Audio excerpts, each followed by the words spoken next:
अब एक बार प्लीज सुन ले, इनकी मौजूदगी में वो अशार वापिस करना चाहता हूँ। जिसको सुनने और देखने के लोग आप जिस लम्हे यहाँ बैठे थे, जिस बात का आपको इंतजार था, अवैसी आप जिस पहुंच चीज गए के हैं इंतजार में, जिस फतेहपुर। और ये लगे हुए देखिए, थे, वो इंतजार की घड़ियां खत्म। देखिए, हमारे बीच में जिस मेहमान का हम लोग ने इंतजार कर रहे थे, वो मेहमान हमारे बीच में मौजूद है। मौसार में वापिस पढ़ता हूँ, आप सुनो। बैरिस्टर साहब की मौजूदगी में हर कुल खंदा रहे, हर कुल खंदा रहे, ये गली आबाद रहे। मरहूम सुल्तान सलाउद्दीन असदुद्दीन ओवैसी फतेहपुर हमेशा आबाद रहे, हमेशा आबाद रहे। ये देखिए लोग, अल्लाहु अकबर। आप लोग आराम से बैठ जाएं, जो बाहर खड़े हैं वो अंदर से आए, अमन से शांति से बैठे। अल्लाह के फजलो करम से हमारे बेहतरीन कायदे मिल्लत वे जनाब एडवोकेट आपने जावेद साहब से गुजारिश है कि वो देखिए स्टेज लोग, पे आए देखिए और माइक कारवां को किस संभालें। तरीके से बाहर से जनाब, अंदर आ रहा है। जावेद एडवोकेट साहब बड़े मेहरबानी देखिए, स्टेज के पास देखिए, आए और माइक के पास आए। वक्त हमारे पास बहुत कम है। आप नीचे बैठ जाए, उस साइड के जो साथी हैं इधर आए सामने, बाहर जो खड़े हैं अंदर आ जाओ, आराम से बैठो। आप लोग इत्मीनान से, खामोशी से माहौल को जरा शांत बना के रखें। अब इस्तकबालिया प्रोग्राम शुरू होगा, बराए मेहरबानी खामोश रहे और इत्मीनान के साथ में देखें। मैं जनाब सलीम चौधरी साहब से गुजारिश करूंगा कि वो हमारे सदर साहब का पगड़ी पहना के उनका इस्तकबाल करें।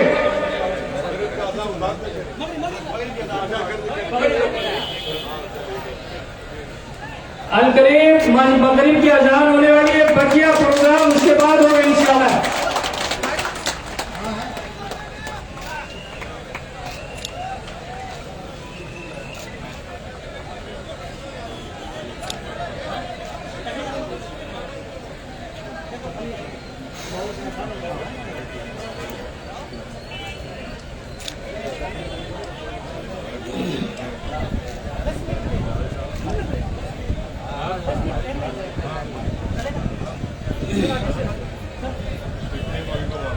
तो ये देखिए पुलिस की सुरक्षा की ज़बरदस्त सिक्योरिटी असदुद्दीन ओवैसी साहब। ये देखिए लोग, आप देख सकते हैं कि काफ़ी तादाद में जो लोग यहाँ पहुँचे और बाहर से उसी तरीके से लोग अंदर आ रहे हैं। और पूरा ये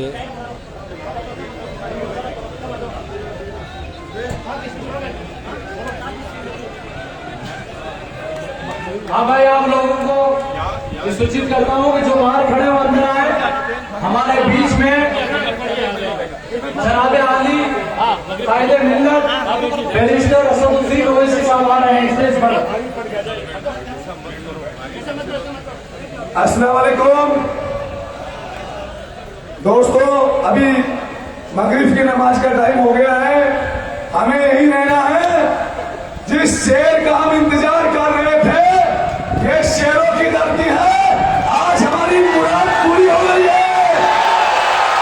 अरे शेरों की धरती पर शेर आ गया है। अब दिखा देंगे फतेहपुर समेत पूरे राजस्थान को क्रांति चलेगी और MIM की लहर उड़ेगी। आप देखना, हर तरफ आसमान में बादल दिखेगी। हमें इंतजार करना है हमारे सदर साहब का। आप सुनना, और मुझे पता है ये दीवाने कहीं नहीं जाएंगे। इनमें दीवानगी कूट कूट के भरी है। मैंने देखा है फतेहपुर वालों को, मैं जानता हूं इनको काफी सालों से। इस दीवानगी को ऐसे ही बनाए रखना। जब मैं इस पार्टी का मेंबर बना, उससे पहले 5 साल तक दिल में यह था कि कोई ऐसी पार्टी हो जो छत्तीस बिरादरी की बात करती हो, अगड़े की बात करती हो, पिछड़े की बात करती हो, दलित की बात करती हो, इस देश की माइनॉरिटी मुसलमान की बात करती हो। ऐसी कोई पार्टी है क्या? तो मुझे पता लगा पूरे हिंदुस्तान में ऐसी आवाज बैरिस्टर असदुद्दीन ओवैसी साहब हैं, जो कि AIMIM पार्टी है। आप लोगों को तो सोचना होगा। दोस्तों, मैंने सदर साहब से कहा था, बैरिस्टर साहब ने मुझसे पूछा था कि जावेद भाई मुझे सीकर घुमाना है। मैंने कहा सर, ये सीकर के दीवाने आपके इंतजार के लिए बेताब है, आप आइए, हमने दीवानगी की कोई कमी नहीं है, हम दिखा देंगे आपको। 2023 के अंदर कोई ये कह रहा है कि MIM पार्टी क्या कर लेगी, मैं कह रहा हूं 36 बिरादरी के लोग मिलकर इतिहास लिखेंगे MIM पार्टी से। मैं आपको बता देता हूं, एक बार जोर से हाथ ऊपर खड़े कीजिए। अरे मैं कह रहा हूं, एक बार जोर से नारा लगाइए, देखो देखो कौन आया, देखो देखो कौन आया। अरे असदुद्दीन ओवैसी जिंदाबाद, जिंदाबाद, जिंदाबाद, MIM पार्टी जिंदाबाद, जिंदाबाद, जिंदाबाद। एक बार जोर से आप लोग एक बार हाथ हिला के बताइए मेरे सदर को, बैरिस्टर असदुद्दीन ओवैसी साहब को, क्या आप MIM के साथ हैं? दोनों हाथ ऊपर कीजिए, दोनों हाथ हैं और रहेंगे इंशाअल्लाह। दोनों हाथ ऊपर कीजिए। मैं आपको बता रहा हूं, इस दीवानगी के आलम को ऐसे ही रखना है। नमाज का टाइम हो गया है, उसके बाद सदर साहब मैं आपसे वादा कर रहा हूं, आपको 30 मिनट देंगे।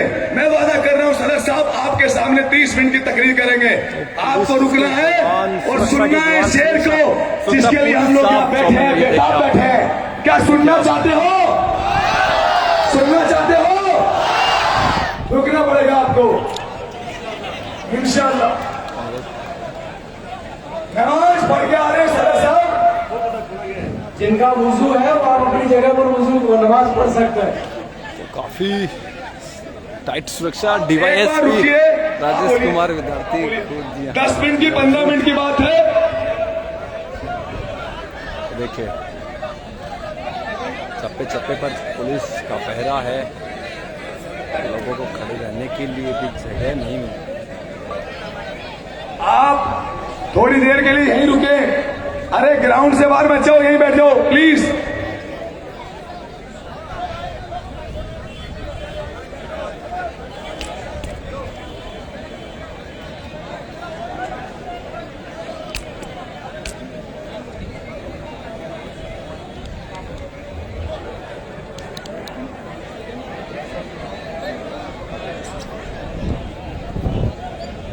तो नमाज पढ़ेंगे असदुद्दीन ओवैसी और उसके बाद 2 मिनट अपना आप जो बैठे हैं, भाषण 2 मिनट है सब्र करें। वो संबोधित करेंगे लोगों को।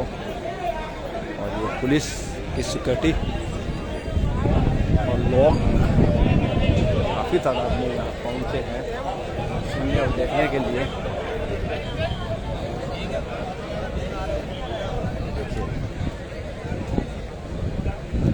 देखिए, ये देखिए कि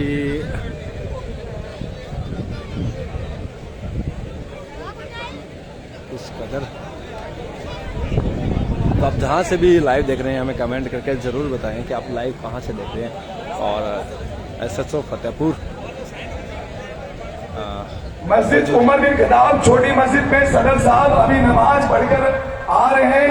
और एक बार जो भाई नमाज पढ़ रहे हैं वो तो पढ़े, बाकी सब लोग सदर साहब ने ये कहा है मुझसे कि आप लोगों के सामने आने के बाद फिर उनकी वो आपके सामने अपनी बात रखेंगे। तो बराए मेहरबानी बैठे रहिए, शुक्रिया। नमाज फर्ज है, जो नमाज पढ़ना चाहते हो नमाज पढ़े। आप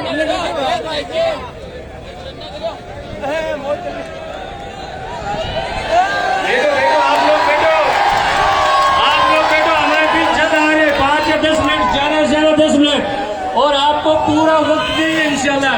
पूरा वक्त आपके साथ रहेंगे। 1 या 2 घंटे तकलीफ होगी। आप लोग बैठे यहाँ पर, कहीं जाने का प्रोग्राम है, कहीं जाने का फिजा न बनाए। 5-7 मिनट में आ जाएंगे नमाज पढ़ के। अल्लाह के वास्ते आप खबर रखें, जिसको सुनने के लिए देखने के लिए आप लोग इतने बेताब और इतने बेचैन थे, आपको थोड़ा इंतजार और करना पड़ेगा। ये हमारे मेहमान है, इस मेहमान की कदर और इस मेहमान की इज्जत आप लोगों को करनी होगी। बैठो, हमने बात रखी कि सदर साहब साहब यहाँ नमाज पढ़ते हैं तो उन्होंने हमें डांटा। आ रहे हैं, नमाज पढ़ के आ रहे हैं, नमाज के बहुत पाबंद हैं और अल्लाह उनको हमेशा पाबंद रखे। तो ये देखिए नमाज हाई सिक्योरिटी के बीच इंशाअल्लाह जल्द ही वापस हमारे बीच होंगे और हमारे को मुखातिब करेंगे। आप व्यवस्था को ना बिगाड़े, बाहर उनकी गाड़ी के आगे ना जाएं।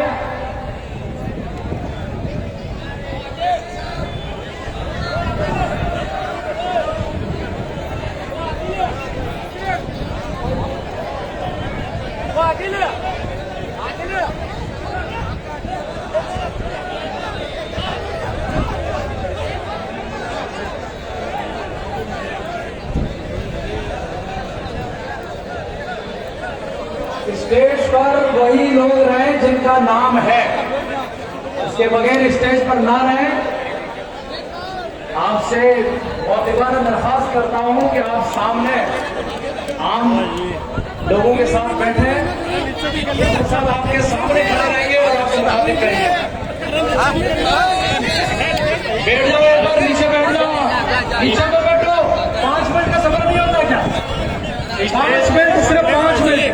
बैठिए, आप बैठिए, सबर का मुजाहिरा करिए, बैठिए। इतनी दूर हैदराबाद से हमारे लिए चल के आए हैं, हम लोग मुकामी लोग हैं, थोड़ी देर सबर कर लेंगे और उनका इस्तेमाल हो जाएगा और 2 या 1 घंटे हमारे बीच में रहेंगे। आप उनको सुन के जाइए, उनके ख्यालात, उनके इजहार सब आप लोग सुन के जाइए। आप लोगों के लिए चल के आए हैं लोग, आप लोग 10 से 5 मिनट देख उनको नजर दें और स्टेज के ऊपर किसी तरह की फोटोग्राफी न दे, ये प्रोटोकॉल के खिलाफ है। हाई सिक्योरिटी के बीच यहाँ पहुँचे हैं और नमाज का समय हुआ था, नमाज पढ़ने के लिए गए हैं और नमाज पढ़ के वापस फिर लौटेंगे और एक बहुत ही बड़ी जनसभा को यहाँ संबोधित करेंगे।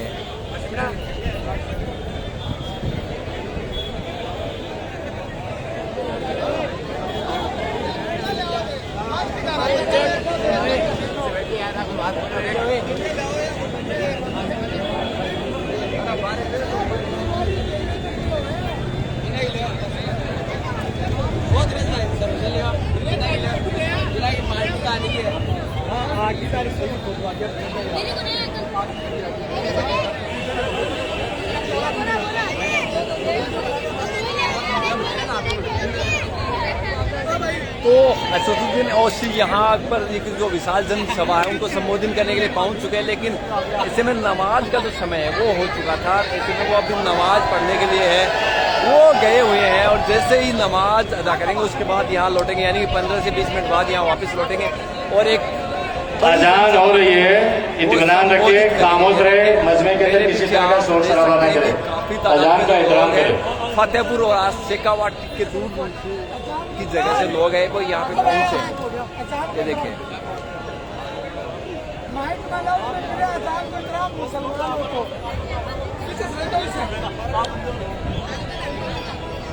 भारी सुरक्षा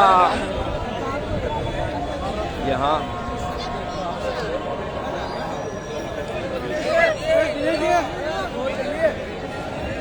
ये देखिए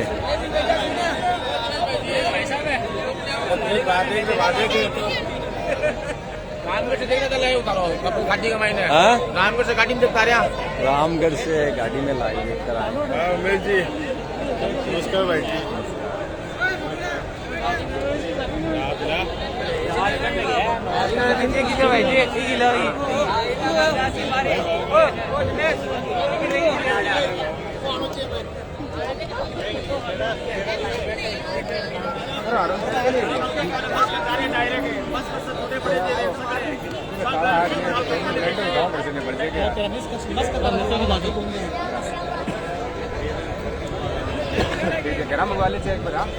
ये देखिए बस थोड़ा सा इंतज़ार। असदुद्दीन ओवैसी है वो नमाज पढ़ने के लिए गए हैं।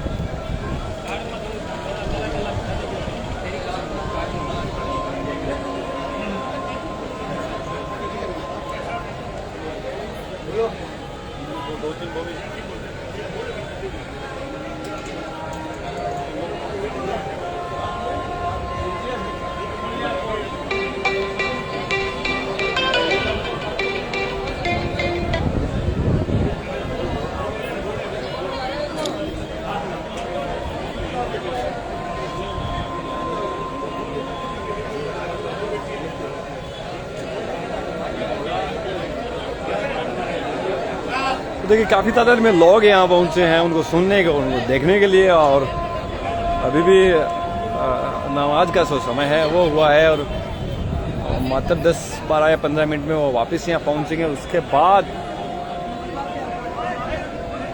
शुरू होगा उनका संबोधन।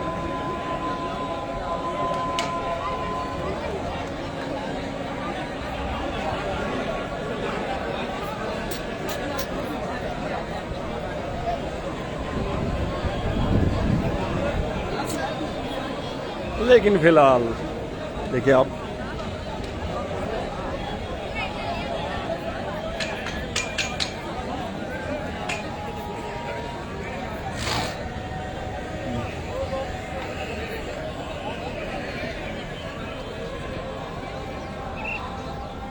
और मैं आपको बाहर का दृश्य है वो दिखाता हूँ। देखो पुलिस का जाब्ता तैनात है बाहर।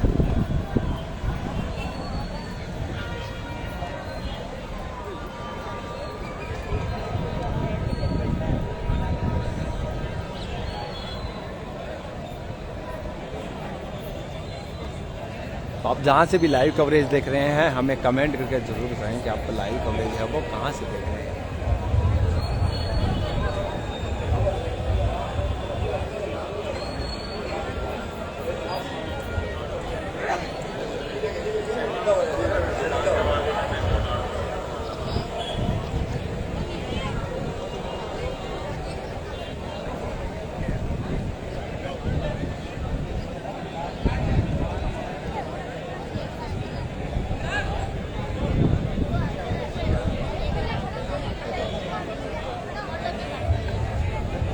तो असदुद्दीन ओवैसी का जो क्रेज़ है वो वास्तव में देखने लायक है, क्योंकि जैसे ही वो यहाँ पहुँचे लोगों में उत्साह था, उमंग थी उन्हें देखने और सुनने के लिए। तो उन्हें देखकर वास्तव में लोग खुश हुए हैं और अब उनको सुनने का जो इंतज़ार है वो बस कुछ ही समय में पूरा होने वाला है।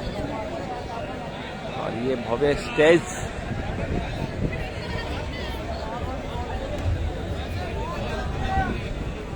5 से 7 मिनट में अब पहुंचने वाले हैं।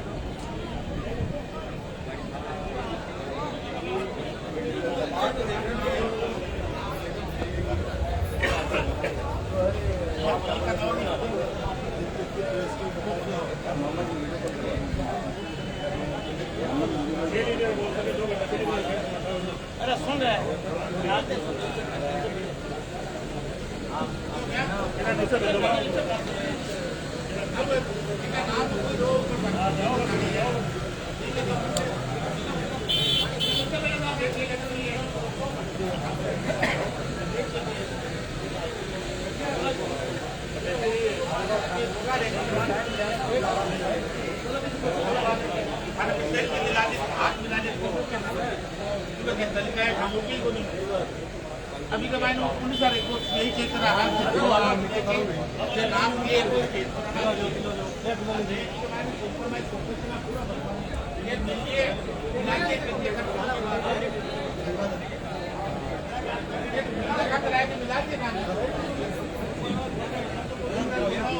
मीडिया की टीम है वो भी देखिए यहाँ पहुंची है, मौजूद है।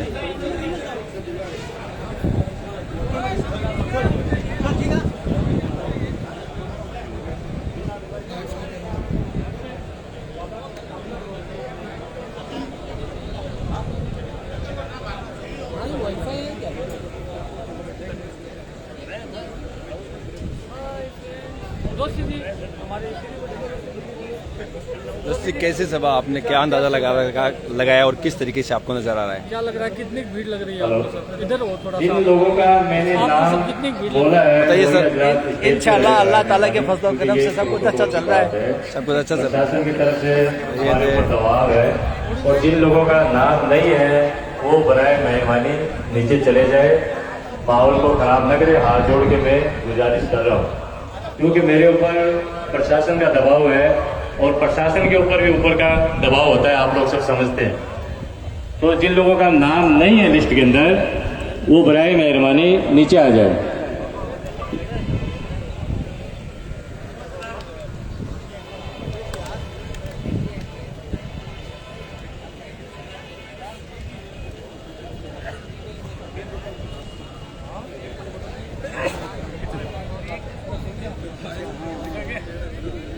तो ये देखिए सभी जो पत्रकार है वो यहाँ बैठे हैं कवर के लिए कवरेज के लिए, और DYSP भी बैठे हैं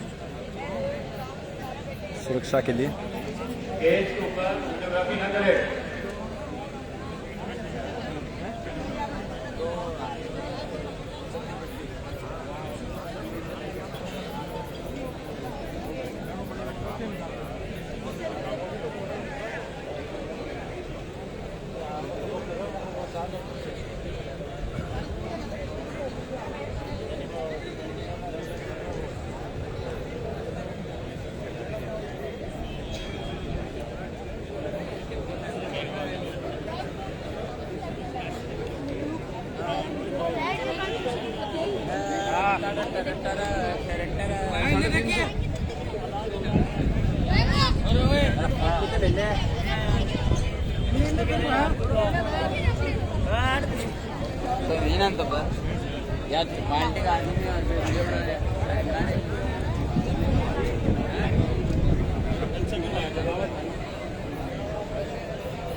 तो फतेहपुर शेखावाटी में लोग जिस पल का इंतज़ार कर रहे थे युवा, और वो पल उनके लिए आ भी चुका है।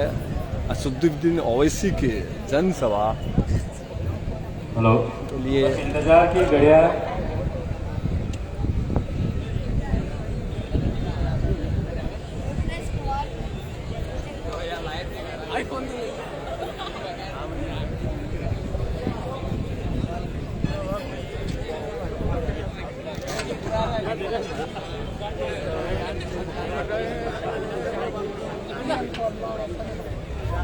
तो मात्र 2 से 3 मिनट में पहुंचने वाले हैं असदुद्दीन ओवैसी।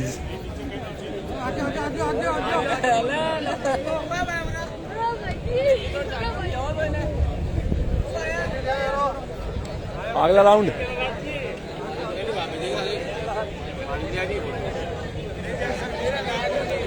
तो आप इस वीडियो को शेयर जरूर करें, आपसे निवेदन है कि आप शेयर जरूर करें।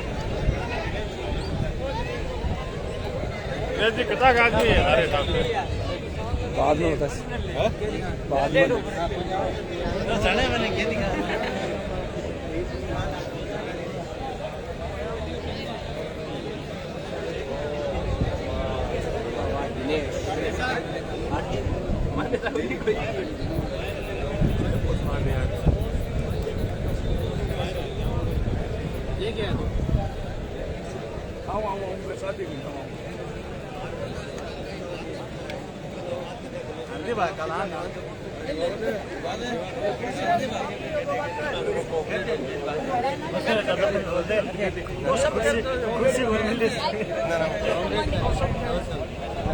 क्या लग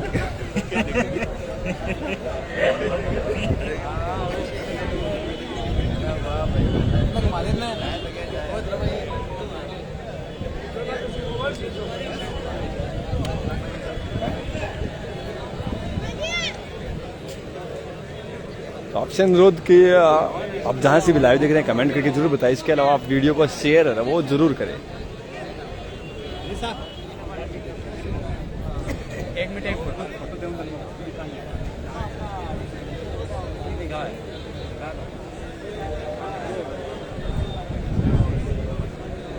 दोबारा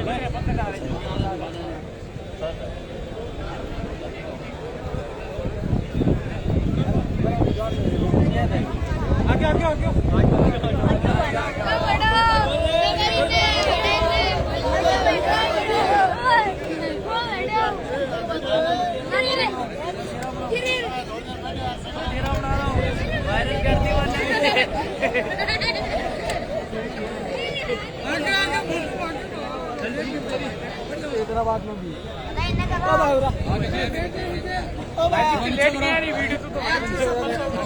नेट से लेट जाओ।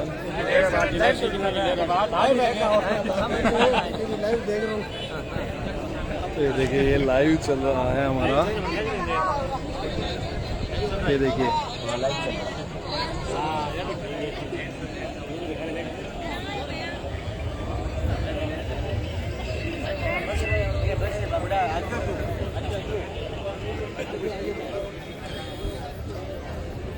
अब 2 मिनट में यहाँ पहुँचने वाले हैं और बहुत हलचल तेज़ हो गई है सिक्योरिटी के हिसाब से।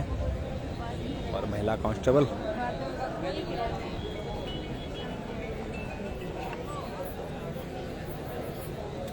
ये देखिए,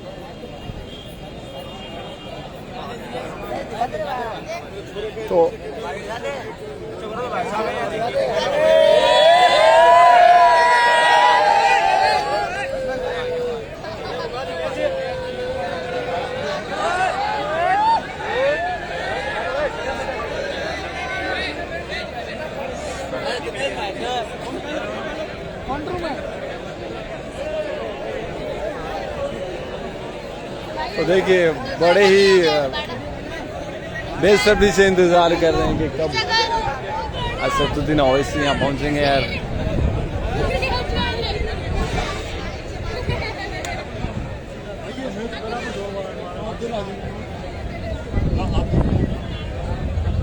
क्यों बुला रहे हो भाई यहाँ पे यार?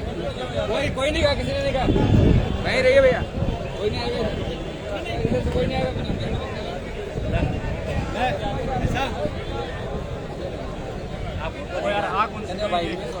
मिस हो गया यार। ऊपर आ जाइए, ऊपर आ जाइए। ये देखिए अपने जो फ्रेंड्स हैं उनकी फोटो दिखा रहे हैं मोबाइल पर। भाई बाहर साथी जो खड़े हैं वो अंदर आ जाए। अनकरीब हमारे बीच में आने वाले हैं और इस ग्राउंड में आ जाए। और इस ग्राउंड का नाम और इस मैदान का नाम है इदारा इत्तिहाद। तो यहाँ पर हमको बेहतरीन, यानी ये एक इत्तिहाद का घर है और यहाँ से बेहतरीन इत्तिहाद हम लोग बनाना है और इत्तिहाद को कामयाबी देनी है। दोगे आप लोग इत्तिहाद को कामयाबी? अरे बोलो, जबान है मुंह में बोलो। ये मदरसे की सरजमीन पे और एक इदारा की सरजमीन पे, और इदारे का भी नाम बेहतरीन इदारा इत्तिहाद, यानी इत्तिहाद का घर।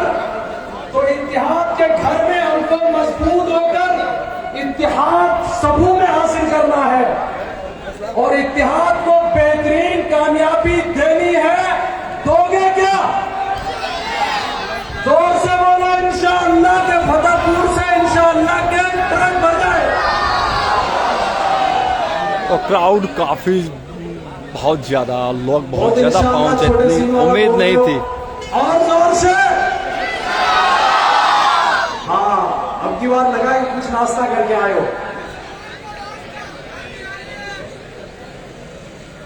अरे हमारे देश के जो जवान है ना बॉर्डर पे हमारे देश की सुरक्षा करने वाले सीना चौड़ा करके खड़े रहते हैं।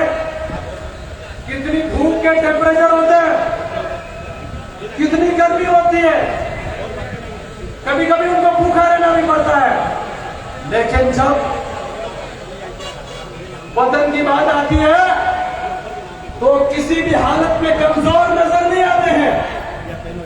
तो उसी तरीके से हम उन्हीं जवानों के भाई भी हैं, बेटे भी हैं, उनके बाप भी हैं और उनके परिवार के लोग हैं और उन्हीं की तरह हम मजबूती के साथ में नारा भी दें और अपनी सफों में इत्तिहाद भी रखें और इखलास, नीयत को इखलास के साथ में रखें। और इंशाअल्लाह अल्लाह के फजलो करम से अब सिर्फ 1 या 2 मिनट बाकी है। कायदे मिल्लत बैरिस्टर असदुद्दीन ओवैसी साहब आपके बीच में तशरीफ ला रहे हैं। तो मात्र 1 से 2 मिनट का समय हो रहा है, असदुद्दीन ओवैसी यहाँ पहुंचने वाले हैं। तो नमाज पढ़ने के मान लिया है।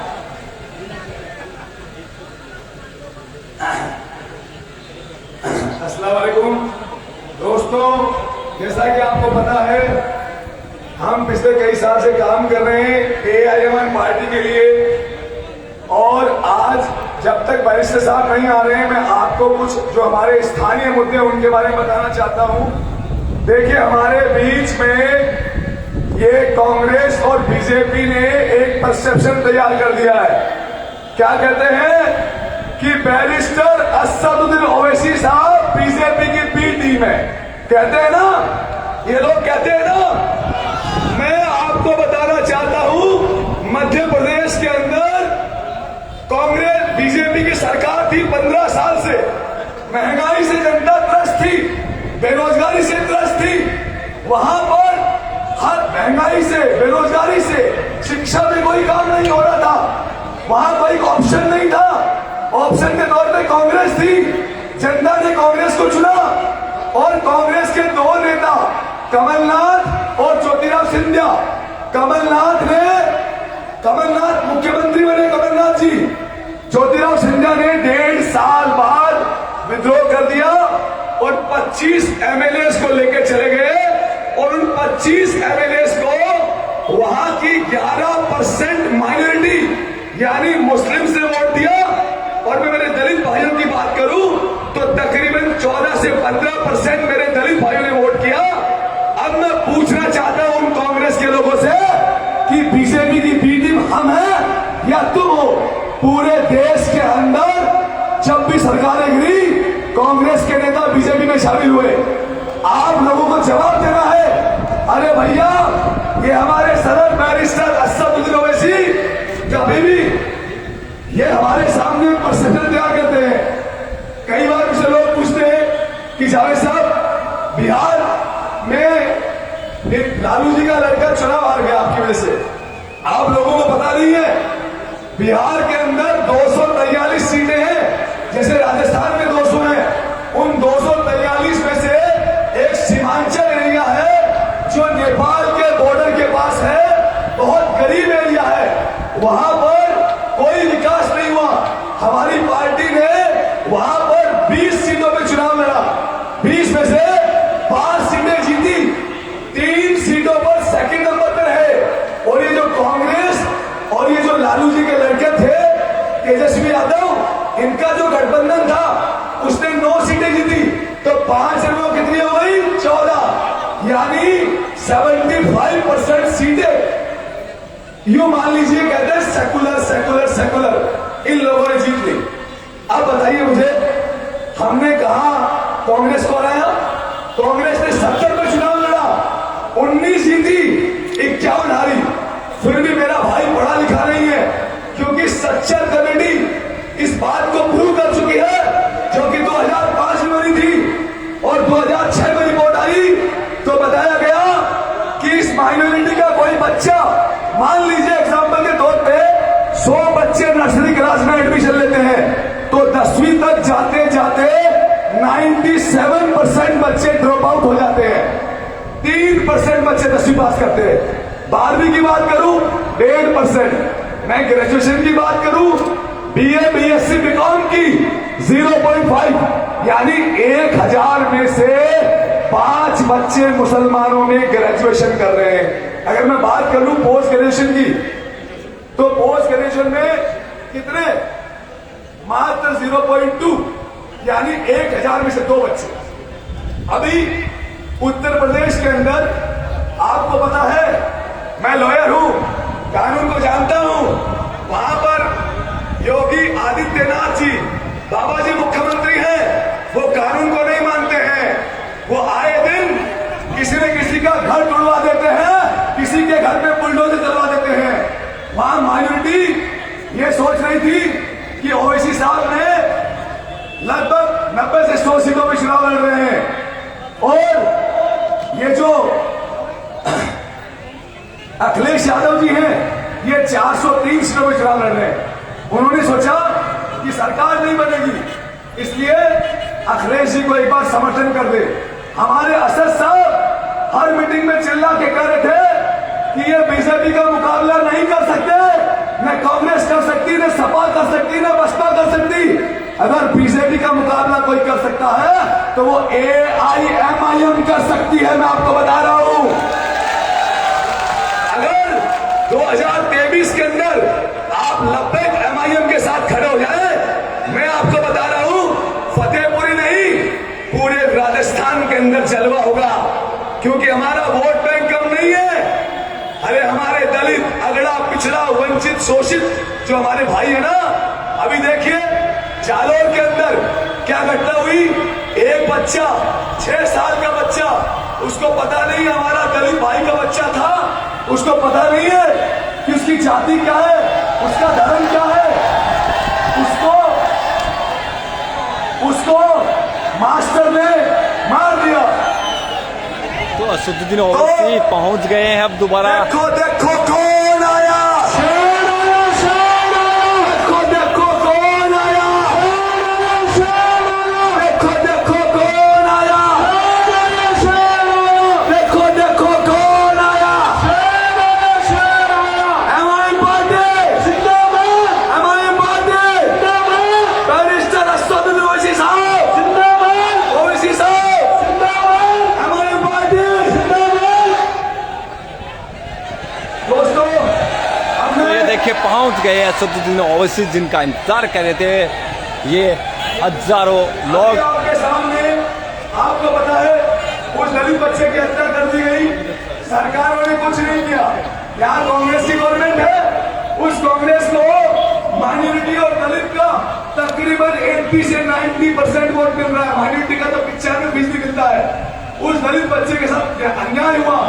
अभी हमारे हामिद का कायम खानी साहब है जो जिनको उर्दू के लिए सरकार से किताबें मांगी और क्या उनको न्याय मिला, उनको सस्पेंड कर दिया।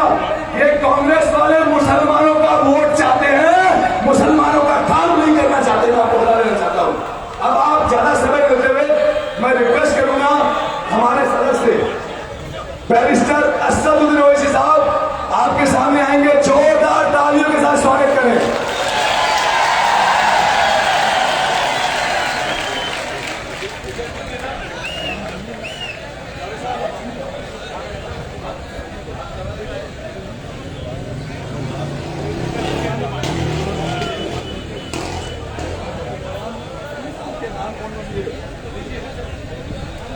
तो जिनका इंतजार था वो अब पहुंच चुके हैं।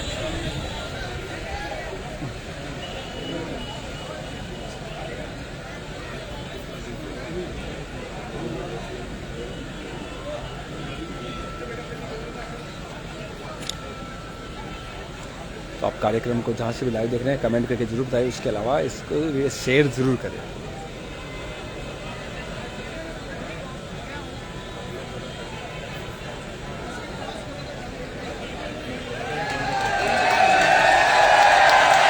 ये देखिए अब आप लोग दिल के बैठिए, जिस बात का, जिस चीज का आपको इंतजार था वो इंतजार खत्म। देखो देखो कौन आया, शेर आया, शेर आया।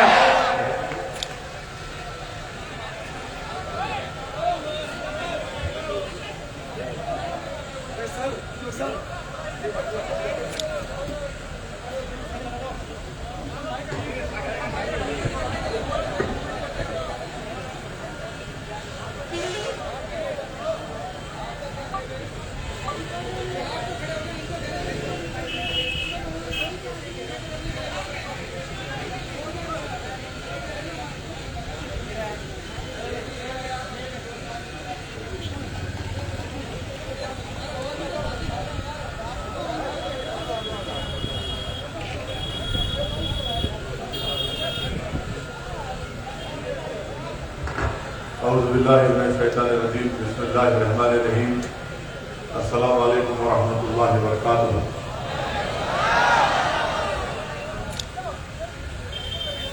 मजलिस इत्तेहादुल मुस्लिमीन के राजस्थान के स्टेट कन्वीनर मेरे छोटे भाई जमील खान साहब, एडवोकेट जावेद साहब और आज के जलसे के कन्वीनर अब्दुल हक सोलंकी साहब, अब्दुल्ला खोकर साहब, एडवोकेट वसीम साहब, जमील गुजिया साहब, सलाम सोलंकी साहब, उमर यूसुफ खोकर साहब, फैसल खोकर साहब, जुबैर वरी साहब और फतेहपुर शेखावती के गयूर अवाम, मैं आप तमाम का दिल की गहराइयों से शुक्रिया अदा करता हूं कि आपने अपना कीमती वक्त निकालकर आज के इस जलसे में जनसभा में शिरकत की। और ये मेरी खुशकिस्मती है कि राजस्थान की सरजमीन पर अल्लाह सुब्हानहू व तआला सऊदीन ओवैसी को आवाम के दरमियान में खड़े होकर अगर बोलने का मौका दिया तो पहली मर्तबा मैं फतेहपुर में राजस्थान में आपके दरमियान में खड़े होकर अपनी बात को रख रहा हूँ। आपका बेहद शुक्रिया। मैं अपने जिम्मेदारों का शुक्रिया अदा करता हूँ कि आपने मुझे यहाँ पर अपनी बात रखने का मौका दिया। आप तमाम लोग जानते हैं कि राजस्थान में मजलिस इत्तेहाद मुस्लिमीन की शुरुआत की जा चुकी है और हमने अपनी जो कमेटी बनाई उसका कन्वीनर जमील खान साहब को बनाया, जिसमें हमारे बहादुर एडवोकेट जावेद साहब भी हैं। मेरी आप तमाम से अपील यह है कि आप अपनी इस पार्टी को मजबूत करें। हमको आपकी दुआओं की ज़रूरत है, हमको आपकी सरपरस्ती की ज़रूरत है, हमको आपकी तायीद की ज़रूरत है। इसलिए मेरे अजीज दोस्तों और बुजुर्गों, क्योंकि राजस्थान में एक विकल्प नहीं था, यहाँ पर हमेशा कांग्रेस और बीजेपी के दरमियान में एक सत्ता की कबड्डी मैच खेली जाती रही है। अब इंशाअल्लाह ताला एक तीसरी ताकत के तौर पर मजलिस राजस्थान में उभरेगी और मुझे यकीन है कि आपकी ताईद, आपकी सरपरस्ती से जरूर इंशाअल्लाह ताला मजलिस का सफर कामयाब रहेगा। और मुझे यकीन है कि यहाँ पर इंशाअल्लाह ताला मजलिस एक सियासी ताकत बनकर राजस्थान के सरजमीन में उभरेगी। मेरे अजीज दोस्तों और बुजुर्गों, मैं ये बात इसलिए आपसे अर्ज कर रहा हूँ कि आज हमारे वतन अजीज की जो सियासत है, जो माहौल है, उससे आप तमाम लोग बाखबर भी हैं और उसको आप बखूबी जानते भी हैं। और आप ये भी जानते हैं कि जब पिछले असेंबली या विधानसभा के चुनाव हुए थे तो यहाँ पर राजस्थान की जनता ने कांग्रेस को वोट दिया और कांग्रेस सत्ता में आई। भाजपा के भी लोग कामयाब हुए और उसके 3 महीने या 3.5 महीने के बाद जब पार्लियामेंट के चुनाव हुए तो यहां से एक भी कांग्रेस का उम्मीदवार बहैसियत मेंबर ऑफ पार्लियामेंट कामयाब नहीं हो सका। मेरे अजीज दोस्तों और बुजुर्गों, मेरी जिंदगी का जो तजुर्बा है वो बहुत छोटा है, मगर मैंने जो अपने बड़ों से सुना है, अपने बड़ों के तजुर्बों की बुनियाद पर जो उन्होंने मुझे सिखाया है और जो मैंने अपने सियासी सफर में, जो छोटा सा सफर रहा है अभी तक, जो मैंने गलतियां करके ठोकरें खाकर और ज़हीन लोगों की राय मशवरे को सुनकर जो मैंने ये सुना और समझा, वो ये है कि याद रखिए कि जब तक आपके पास अपनी एक सियासी आवाज नहीं होगी, हम अपने मसाइल को हल नहीं करवा सकते। आप बरसों से हम लोग वोट डालने वाले बन चुके हैं, मगर हम वोट लेने वाले नहीं बने हैं। कोई ये कहेगा कि इसकी मिसाल क्या है, या फिर हमको समझाओ। मेरे अजीज दोस्तों और बुजुर्गों, याद रखिए, जब तक आप अपने वोट से अपने नुमाइंदे को कामयाब नहीं करेंगे, आपसे इंसाफ नहीं होगा। जब तक आप अपने वोट से इत्तेहाद की ताकत पर आप अपने नुमाइंदे को कामयाब नहीं करेंगे, हम अपने मसाइल को हल नहीं करवा सकेंगे। जब तक आप अपने वोट की ताकत पर अपने नुमाइंदे को कामयाब नहीं करेंगे, चाहे वो चुनाव विधानसभा का हो, पार्लियामेंट का हो, जिला परिषद का हो या लोकल बॉडी का हो, याद रखिए हम अपनी तकालीफ को दूर नहीं कर पाएंगे। ये इसलिए मैं कह रहा हूं क्योंकि जहां कहीं भी मैं जाता हूं वहां पर मसाइल लोग हमको बताते हैं, जिम्मेदार लोग बताते हैं, और जब हम उन मसाइल को देखते हैं और जब आवाम से पूछते हैं कि ये मसला क्यों नहीं हल हुआ, तो जवाब में आता है कि हमारा विधायक या हमारा सांसद या हमारा लीडर जिसको हमने अपने वोट से मुंतखब किया वो हमारी तकालीफ को महसूस नहीं करता। वो सिर्फ चुनाव के दरमियान में हमारे पास नजर आता है, फिर 5 साल के बाद दोबारा हमारे गली कूचों में, हमारे गांव में आकर हमसे वोट की भीख मांगता है, और फिर जब भीख मांगता है हमसे ये भी कहता है कि देखो अगर मुझे वोट नहीं डालोगे तो भाजपा जीत जाएगी। मेरे अजीज दोस्तों और बुजुर्गों, हमारी जिंदगी का मकसद सिर्फ ये नहीं है कि हम सिर्फ वोट डालते रहें, और जब हम इंसाफ का मुतालबा करें, जब हम सम्मान की बात करें, जब हम हक की बात करें, तो हमसे ये कहा दिया जाता है कि नहीं नहीं तुम मुसलमान हो, तुम सम्मान, इज्जत और इंसाफ और हक की बात मत करो, तुम्हारा काम सिर्फ यही है कि तुम वोट डालकर भाजपा को हरा दो। मेरे अजीज दोस्तों और बुजुर्गों, जिस सरजमीन से मैं आया हूं वो हैदराबाद और तेलंगाना रियासत है। वहां पर भी मजलिस इत्तेहाद मुस्लिमीन के सिर्फ 7 एमएलए हैं। वहां पर मुसलमानों की आबादी करीब 65 लाख के करीब है। मैं आपसे पूछना चाह रहा हूं, जब 7 विधायक तेलंगाना में आपकी दुआओं से और आपकी इत्तेहाद की ताकत और कुव्वत के बलबूते पर कामयाब होते हैं, तो फिर वहां पर तेलंगाना में मजलिस की नुमाइंदगी पर, मजलिस के रिप्रेजेंटेशन पर तेलंगाना की हुकूमत ने आज से 7 साल पहले मुस्लिम अक़लियत के लिए एक रेजिडेंशियल स्कूल खोले, और आज की तारीख में 60,000 मुसलमान बच्चे और बच्चियां 6ठी जमात से 12वीं जमात तक, 6 से 12th क्लास तक फ्री में स्कूल में पढ़ती है। बच्चियों का अलग स्कूल है। मेरे दोस्त सुनो मेरी बात को, मैं खाली मारने के लिए, दाद हासिल करने के लिए नहीं कह रहा हूं। मैं कोई शायर नहीं हूं कि कलाम पढ़कर तुमसे वाहवाह हासिल कर रहा हूं।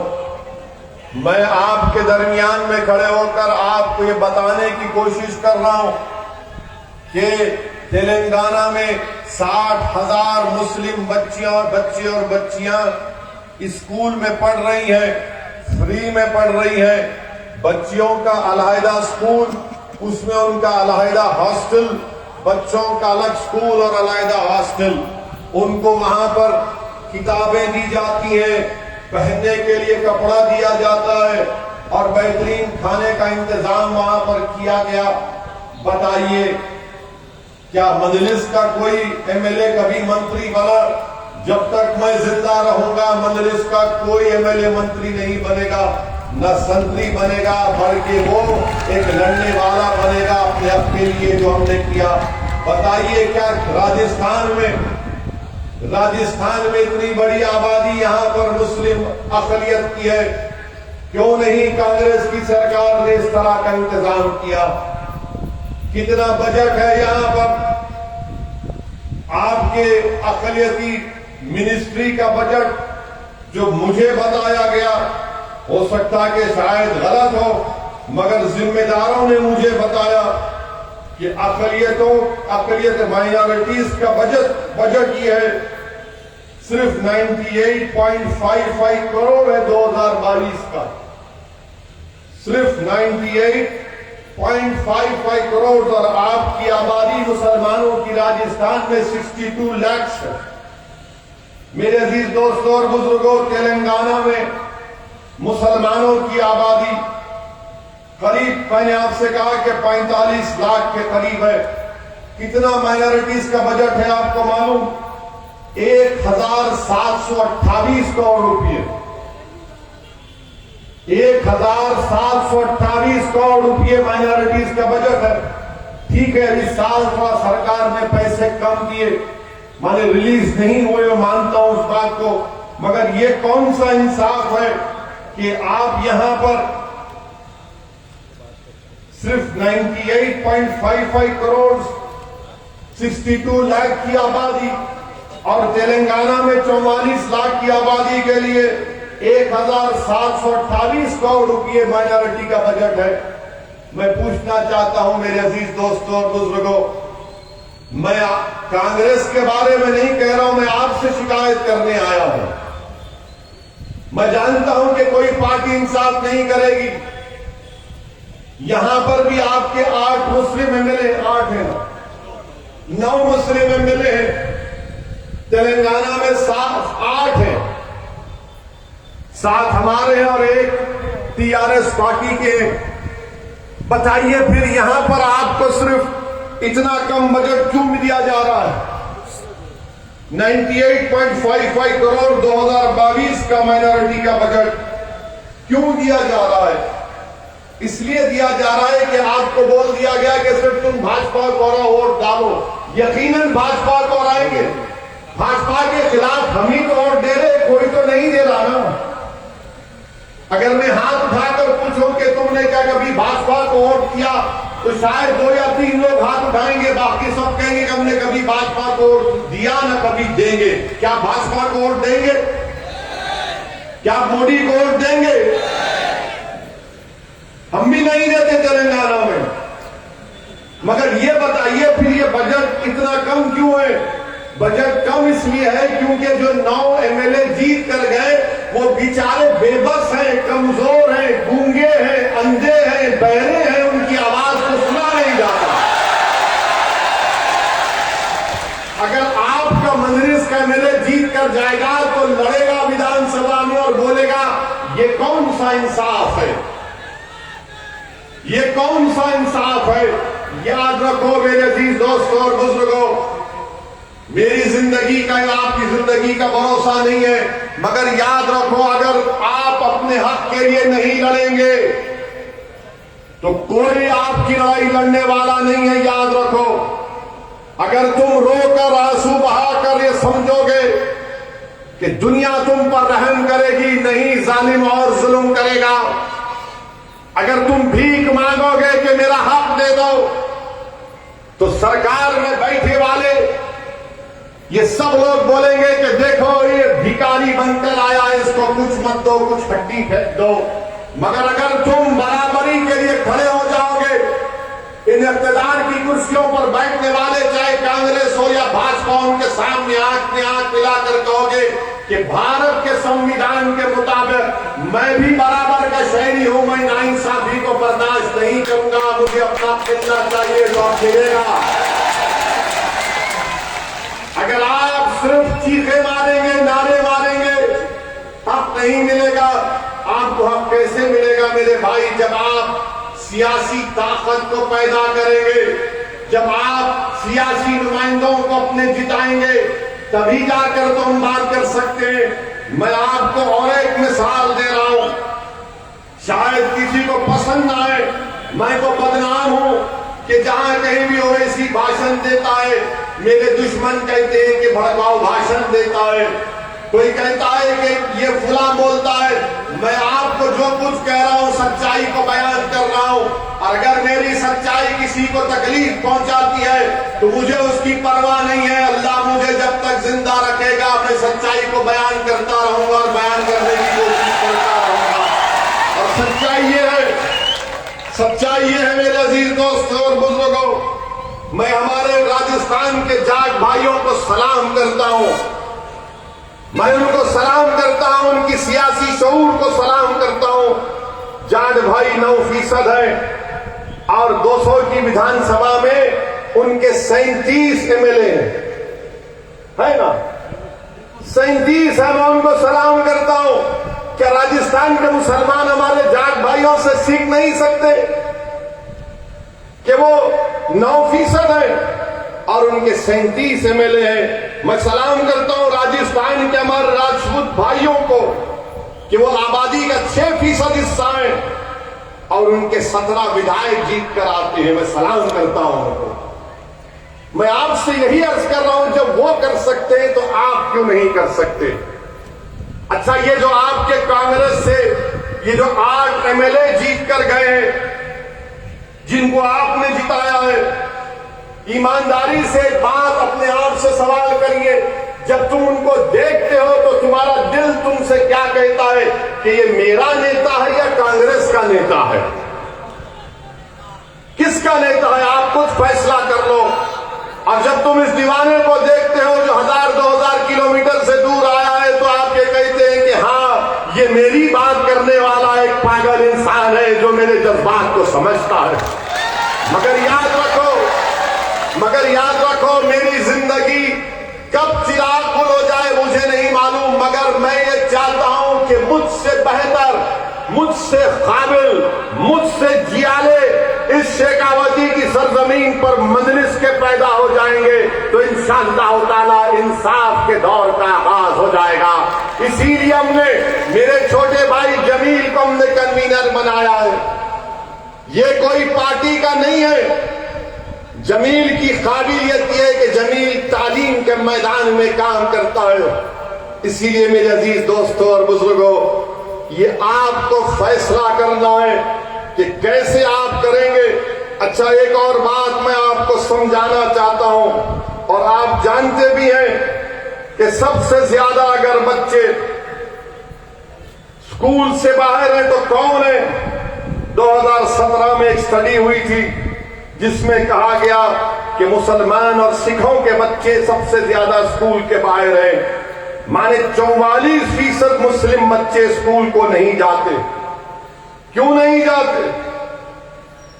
स्कूल नहीं खोले गए हैं। अगर स्कूल खोलने का मुतालबा करते तो जो पार्टी पावर में बोलेगी मुसलमान के इलाके में स्कूल नहीं, थाना खोल दो ताकि इनको कंट्रोल किया जा सके। ये मुल्ला लोग, ये बड़े मियाँ लोग बड़े जज्बाती रहते हैं। थाना खोलो पहले उनको, और फिर अगर कोई जाकर बोलेगा कि ठीक है तुमने स्कूल नहीं खोला तो कम से कम अस्पताल खोल दो, तो बोलेंगे नहीं मियाँ को अस्पताल की नहीं, शराब की दुकान खोलो। मेरे अजीज दोस्तों और बुजुर्गों, ये मिसाल आपके सामने रख रहा हूं। और फिर आप देखिए, हमने जमील को एक समाज सेवक है, हमने मजलिस की जिम्मेदारी दी, बल्कि मैं यहां पर खड़े होकर हमारे गुज्जर भाइयों को भी सलाम करता हूं। मैं उनको भी सलाम करता हूं, उनकी सियासी शऊर को, उनके इत्तेहाद को सलाम करता हूं। ये वो 9% है मुसलमानों की तरह, मगर मुसलमानों को रिजर्वेशन नहीं, मगर गुज्जरों ने एक नेता को चुन लिया था। गुज्जरों ने किरोड़ी सिंह बैसला साहब को अपना नेता माना, उनका इंतकाल हो गया। मैं उनके परिवार को पुरसा देता हूं। मेरे अजीज दोस्तों और बुजुर्गों, आपको अपने सफों से एक नेता को चुनना है। कोई आसमान से नहीं आएगा, कोई जमीन से नहीं निकलेगा। रिजर्वेशन मिलना चाहिए राजस्थान के उन मुसलमानों को जो सोशली और एजुकेशनली बैकवर्ड है। हम पिछड़े हैं, हमारा रिकॉर्ड है, सरकार को देना चाहिए, मगर कोई सरकार नहीं देती। रिजर्वेशन मिलना जरूरी है, मगर रिजर्वेशन नहीं मिलना खुद एक नाइंसाफी की बेहतरीन मिसाल है। मेरे अजीज दोस्तों और बुजुर्गों, मेरी इज्जतदार मां और बहनों, मेरी आपसे अपील है कि आप इस पर गौर करिए। और फिर ये शेखावती की सरजमीन सारे मुल्क में, सारे देश में मशहूर है कि यहां से हर घर से कोई ना कोई एक बच्चा भारत की फौज में जाता है। जाते हैं ना फौज में? मगर अब आप ये मेरे सवाल का जवाब दो, भारत के प्रधानमंत्री नरेंद्र मोदी ने जो ये अग्निवीर की स्कीम लेकर आई, क्या ये अच्छा है? जो फौज में जाता है भारत की, वो क्यों जाता है? ताकि देश की सेवा कर सके। उसमें इज्जत होता है, ऑनर होता है।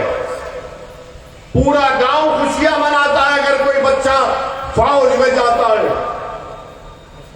पूरे उस गांव के लिए एक सम्मान की बात हो बन जाती है कि हमारे गांव का बच्चा भारत की सरहद की हिफाजत करने के लिए कश्मीर में बैठा है ताकि पाकिस्तान से कोई टेररिस्ट घुसकर ना आए। सारा गांव खुशियां मनाता है कि इस गांव का बेटा चीन की फौज के खिलाफ फौलाद की तरह खड़ा है। मगर हमारे देश के प्रधानमंत्री ने क्या किया? कहा कि देश की अगर खिदमत करना है तो सिर्फ 4 साल करो। अब आप बताइए, प्रधानमंत्री 2 बार प्रधानमंत्री बन गए, उनको भी चाहिए था कि 5 साल के बाद मैं भी टाटा कर दूंगा, मगर वो तो बोलेंगे नहीं, मैं कभी टाटा ही नहीं करूंगा, मैं जब तक रहूंगा मैं रहूंगा। मगर अग्निवीर के लोगों का 4 साल। आप बताइए मेरे अजीज दोस्तों और बुजुर्गों, ये कैसा निजाम, कैसा फैसला भाजपा ने किया? फौज से एक मजाक किया जा रहा है। आज 50,000 भारत की फौज चीन की फौज से आंखों में आंखें डालकर खड़ी हुई है। डेप्सांग डेमचाक में पेट्रोलिंग पॉइंट 15 के पास, हॉट स्प्रिंग के पास, और भारत के प्रधानमंत्री ने कहा कि 4 साल। और क्या कहते हैं? 4 साल के बाद तुमको 11 या 14 लाख मिलेंगे। प्रधानमंत्री, आपके वादे 15 लाख के पूरे नहीं हुए, आप कौन से 11 लाख 14 लाख का वादा कर रहे हैं? और कहते हैं कि 4 साल के बाद उसमें से थोड़े 10% लोग सेंट्रल पैरामिलिट्री फोर्स में चले जाएंगे और उस 4 साल के बाद एक 25-20% जो भी परसेंटेज है वो फौज में दोबारा लिया जाएगा। यानी 4 साल की सर्विस उसकी कबूल नहीं होगी, वो नए सिरे से शुरू करेगा। आप बताइए मेरे अजीज दोस्तों और बुजुर्गों, वो जो बच्चे अपने सालों तक तैयारी कर रहे थे, उनको बड़ी मायूसी हुई है। देश के प्रधानमंत्री से हम कहना चाह रहे हैं, अग्निवीर या अग्निपथ जो भी आपकी स्कीम है, ये देश के हित में नहीं है। आज पाकिस्तान और चीन मिलकर भारत को ललकार रहे, ऐसे वक्त में अग्निवीर स्कीम को नहीं लाना चाहिए था। इसको बर्खास्त करने की जरूरत है। ये कौन सी फौज होगी जो 4 साल काम करेगा और फिर उसके बाद घर को आ जाएगा? फिर कहेंगे कि नहीं, उसको CCRPF में या ITBP में लिया जाएगा। अरे एक रिकॉर्ड पेश करो, कितना झूठ बोलते हो भाजपा वाले, कितना झूठ बोलते हैं भाजपा वाले। अरे 10% तो कभी नहीं लिया गया जो लोग फौज से निकलकर सेंट्रल पैरामिलिट्री फोर्स में जाते हैं। मैं आज इस सरजमीन पर खड़े होकर 31 जुलाई 2020 को जो मोहसिन खान जो शेखावती के थे, जिन्होंने नौशेरा कश्मीर में पाकिस्तान के टेररिस्ट से मुकाबला करते हुए, आतंकवादियों से मुकाबला करते हुए अपनी जान की अजीम कुर्बानी दी, मैं उनके परिवार को, उनके माँ बाप को सलाम करता हूं और अल्लाह से दुआ करता हूं कि अल्लाह सुब्हानहू व तआला मोहसिन खान के परिवार को अल्लाह सब्र दे और ऐसे मोहसिन खान इस सरजमीन पर अल्लाह लाखों में पैदा कर दे जो भारत की सुरक्षा करते रहे। मेरे अजीज दोस्तों और बुजुर्गों, अभी हमने सुना कि नरेंद्र मोदी सरकार ने भारत में चीता को लेकर आए हैं, अफ्रीका से चीता को लाए हैं। तो मीडिया के लोगों ने हमको जयपुर में पूछा कि बीजेपी ने चीता को लाया है भारत में, इस पर आप क्या बोलेंगे? हमने कहा भाई, देश के प्रधानमंत्री से जब आप पूछेंगे कि युवाओं को आपने 2 करोड़ नौकरियों का वादा किया था, तो प्रधानमंत्री का सवाल होगा नौकरी का, वो चीता से तेज भाग जाते। जब प्रधानमंत्री से पूछा जाएगा कि चीन हमारी जमीन पर कब्जा करके बैठा है, हमारे लोग जब सर्दियों में हमारे जानवर को लेकर घास खिलाने लेकर जाते थे तो 10 किलोमीटर की जमीन पर चीन कब्जा करके बैठा है, डेप्सांग और डेप्चांग में क्या होगा? तो प्रधानमंत्री जैसा चीन का नाम सुने चीता से तेज चले जाते। अब क्या बोलेंगे? अच्छा, वो चीता को तो ला तो लिए, मगर कम से कम बीजेपी वालों वाइल्ड लाइफ प्रोटेक्शन एक्ट में तरमीम कर लो। इसलिए कह रहे हैं कि री इंट्रोडक्शन का बात कर रहे हैं। आप बताइए मेरे अजीज दोस्तों और बुजुर्गों, हमारे मुल्क में 20 करोड़ लोग रोज रात में बगैर खाना खाए भूखे सोते हैं। रोज 4,500 बच्चे, मासूम बच्चे मर जाते हैं क्योंकि अस्पताल नहीं मिलता। बेरोजगारी नौजवानों का मुकद्दर बन गया। पूरे विश्व में, पूरी दुनिया में सबसे ज्यादा नौजवान बेरोजगार हैं तो भारत में।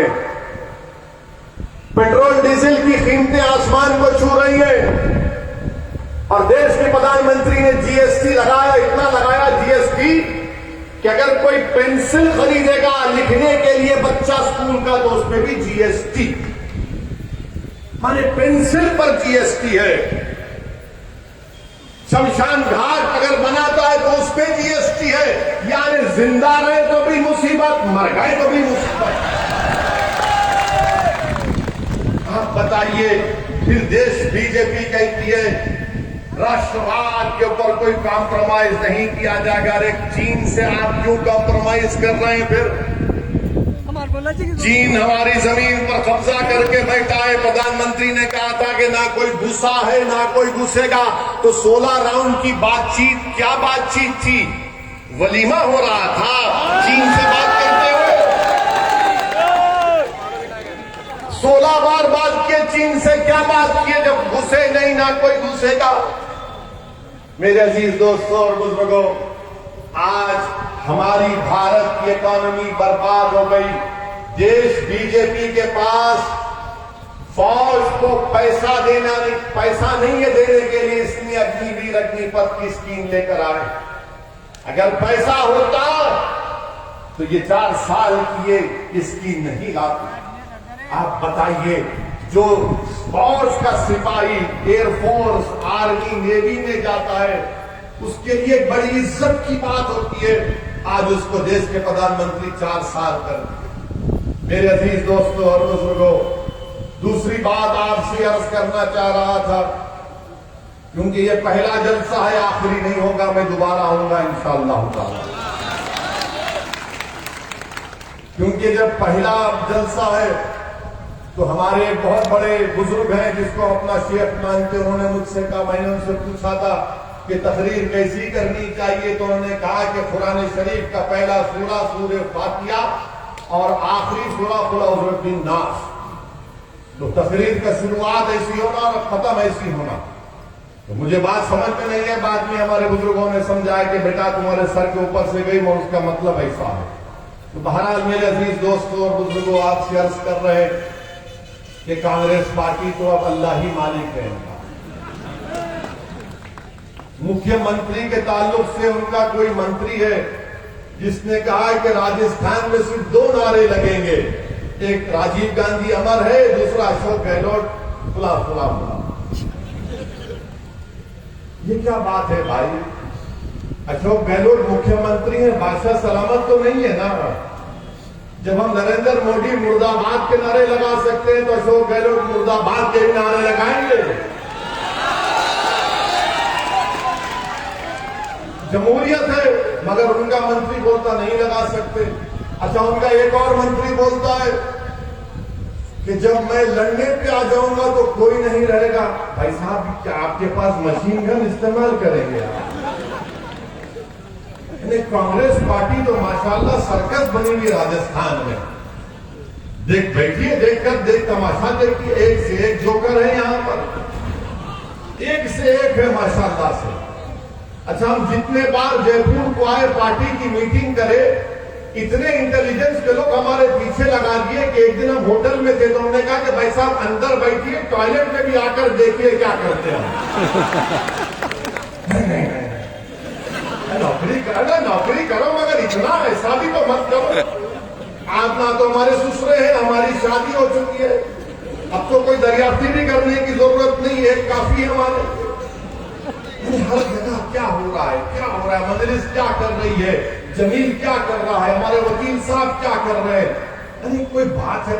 अरे अपने घर की फिक्र करो, अपने घर की फिक्र करो। और हमारे जाने के बाद कांग्रेस के लोग जरूर बोलेंगे आपको कि ओवैसी आए थे यहां पर, ये वोट काटने के लिए आए हैं। मैं इनसे पूछना चाह रहा हूं कि जब तुमको सत्ता मिली विधानसभा के चुनाव के बाद, जब पार्लियामेंट के चुनाव हुए तो अशोक गहलोत के बेटे को इलेक्शन में क्यों शिकस्त हुई, वो क्यों हार गए, हमारी वजह से हार गए। जब मुख्यमंत्री का बेटा हार गया तो किसने उसको धोखा दिया, किसने धोखा दिया उनको।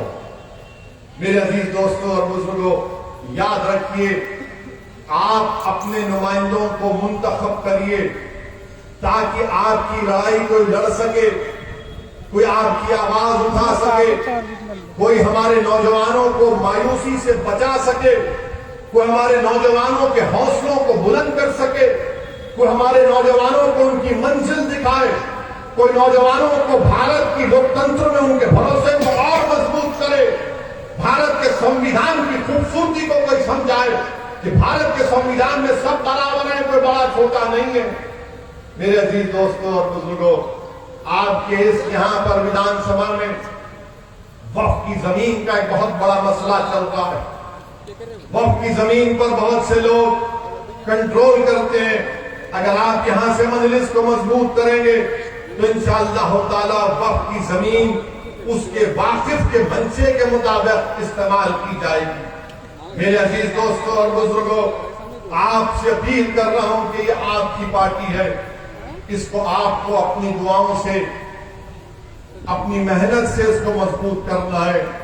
याद रखिए मेरे अजीज दोस्तों और बुजुर्गों, मैं खास कर से हमारे बुजुर्गों से अपील कर रहा हूं, ये जो लड़ाई हम आज लड़ रहे हैं, ये हमारी लड़ाई नहीं है, हमारी जिंदगी हो चुकी है।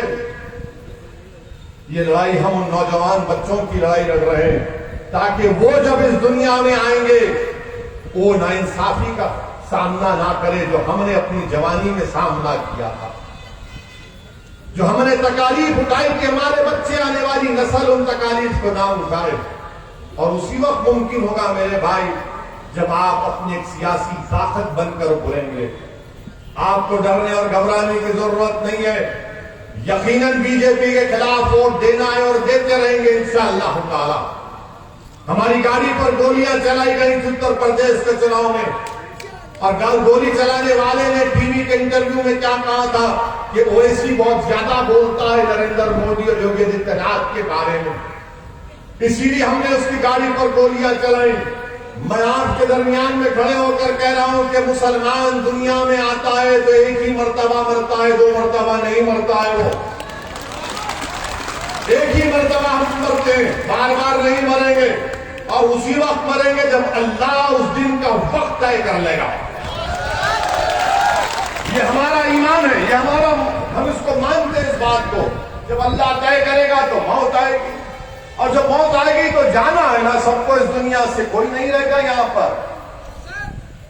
जब अल्लाह ने हमको भिजाया इस दुनिया में तो हम जाएंगे वापिस अल्लाह के पास, तब जाकर हमारा हिसाब किताब होगा, अल्लाह तय करेगा, अल्लाह फैसला करेगा कि कौन राय बराबर नेकी किया, कौन राय बराबर गुनाह किया। उसका फैसला अल्लाह अपनी अजमत और अपनी रहमत के मुताबिक इंशाअल्लाह करेगा। मेरे अजीज दोस्तों और बुजुर्गों, इसीलिए आपसे अपील कर रहे हैं कि मजलिस को मजबूत करिए। आप मुझे मत देखिए, जमील को मत देखिए, अपने आप को देखिए। कब तक आप इस नारे में लाए चले जाएंगे कि नहीं भाजपा के खिलाफ ही वोट देना है तो कुछ बात मत करो। मैं आपसे कह रहा हूं कि भाजपा के खिलाफ वोट दो, मगर तुम भी तो जिंदा रहो। तुम जिंदा नहीं रहकर कांग्रेस को, किसी और को जिंदा रख रहे हो, अपने आप को तुम खत्म कर रहे हो। ये कौन सी जिंदगी है? अगर हम जिंदा रहेंगे तो हम कुछ कर पाएंगे ना। सियासत में जिंदा रहना है। अगर हम जिंदा रहेंगे तो नेकी भी करेंगे या गुनाह भी करेंगे। जब जिंदा नहीं रहेंगे तो ना किसी का फायदा पहुंचा सकेंगे ना कुछ नहीं करेंगे। इसलिए हम आपसे अपील कर रहे हैं कि आप मेरी इन बातों का गौर से कभी जब घर जाकर बैठे तो उस पर सोचिए। हो सकता है कि लोगों को इतराज हो मेरी तकरीर पर, उनका पूरा हक है, मगर मेरे अजीज दोस्तों और बुजुर्गों, ये वक्त हमसे पुकार पुकार कर कह रहा है कि अगर आप नहीं उठेंगे तो कोई नहीं उठेगा। याद रखो, आज उत्तर प्रदेश में मदरसों को निशाना बनाया जा रहा है सर्वे के नाम पर। कोई नहीं कहता उस बारे में। हमको कहना पड़ता है कि मदरसे का सर्वे गलत है। अगर सर्वे करना है तो सब मदरसों का, सब स्कूल का सर्वे करो। मगर तुम उन मदरसों का क्यों कर रहे हो जो हुकूमत से, सरकार से एक पैसा नहीं लेते? आखिर तुमको इसी मदरसे में आकर देखने की क्या जरूरत है? अरे तुम पूरे स्कूल का करो, क्रिश्चियन मिशनरी स्कूल का करो, आरएसएस के स्कूलों का करो, प्राइवेट स्कूल का करो, सरकार के स्कूलों का करो। कितने टॉयलेट उसमें है, कितनी बिजली है, कितना पीने का पानी है, मगर नहीं, सबको छोड़कर सिर्फ हमारे मदरसों पर नजर। तुम क्या देखोगे उसमें? तुमको कुछ नहीं मिलेगा उसमें, सिवाय उसमें अल्लाह की वहादत की तालीम दी जाती है। हाँ, मैं तुमको दावत भी देता हूं उसकी, वो भी पढ़ लो तुम। मगर आप हमारे मदरसों पे फिर हिजाब का मसला। अरे आखिर हम क्या करें बताइए? हर चीज पर हमारा हिजाब खतरा, हमारी दाढ़ी खतरा, हमारी टोपी खतरा, हमारा खाना खतरा। आखिर है क्या बताओ? फिर है क्या बताओ? फिर क्या बचेगा? अब हमारी मस्जिद पर भी आ गया, अब मस्जिद पर भी आ गए, इस पर भी कोई पार्टी कुछ नहीं बोलती। बताइए मेरे अजीज दोस्तों और बुजुर्गों, ये इत्मीनान में मत रहो कि नहीं नहीं वो एक दीवाना है, वो ऐसी बोल रहा है ना। नहीं, आप सबको बोलना पड़ेगा।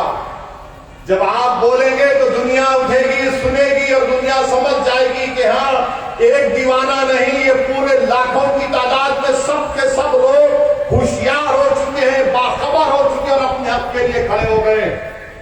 याद रखो मेरे अजीज दोस्तों और बुजुर्गों, खामोशी बुज़दिली है, खामोशी बुज़दिली है, याद रखो। और भारत के संविधान में आपको बोलने का इख्तियार है, आपको बोलना पड़ेगा, आपको लड़ना पड़ेगा पुरअमन तरीके से। और ये लड़ाई में आप हमारा साथ दीजिए।